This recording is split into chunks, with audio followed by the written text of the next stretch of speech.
Logan Richardson and I actually have known each other for quite a while.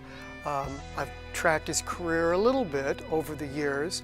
I first met him back when he was in high school at the Paseo Academy, and I played with the group at the time.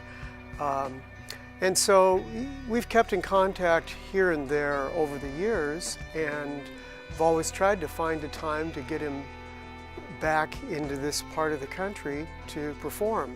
And the timing finally just happened to work out. My name is Logan Richardson. The name of my band is Blues People, and I had this idea of wanting to put together an ensemble full of artists that were primarily coming from Kansas City. And so, yeah, I mean, kind of tying back into where the title of the project came from, which was from a great book written by Amiri Baraka, but at the time known as Leroy Jones, and it was entitled Blues People. And really it's just a great book for African American history and for jazz history, if you want to look at it from the music perspective, but really it's just telling the history of black people in this country. Playing with these individuals is definitely a learning experience. I feel like they are the most expressive group of individuals that I've played with in quite some time. I feel like the music breathes, is totally natural and honest, which is a quality that's lost in popular music today.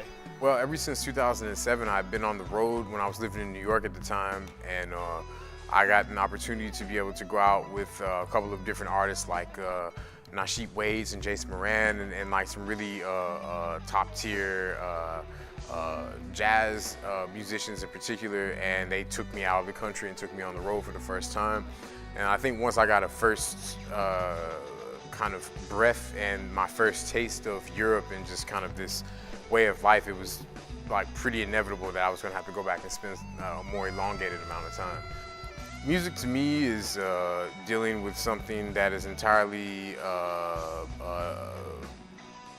it is totality. It's deeper than, it's like everything I hunt for. It's like everything that I know and everything that I don't.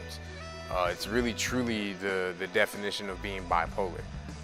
Because you have total contrast, and without that, nothing in this particular dimension would exist.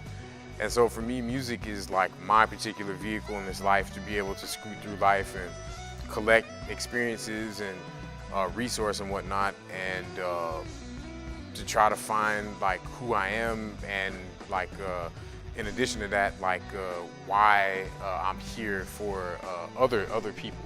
For me, music means an outlet. It's where I can express myself fully. It's where one person writes down in the journal, I play a song.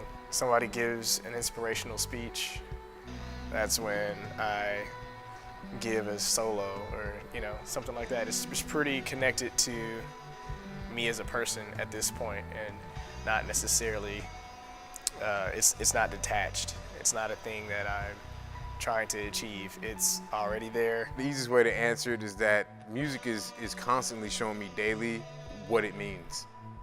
I wouldn't be able to give it this summary, like this finite kind of answer, because I'm not sure that it actually exists. And if it did, I'm not sure I would be the one to be able to give it, because I'm still learning it. So it's like it's still teaching me. So it's really everything, really. I mean, if it wasn't for music, I wouldn't be sitting here right now, for sure. And I certainly wouldn't have moved to Europe, and certainly would have never moved to New York or Boston or any of these other places before, So yeah, it's really everything. Kind of like another parent, genetically, it's like I'm bound to it. So, like your parents are trying to still understand them. So it's the same type of thing. My name is Logan Richardson, and we collectively are Blues People, and we play music. Yeah?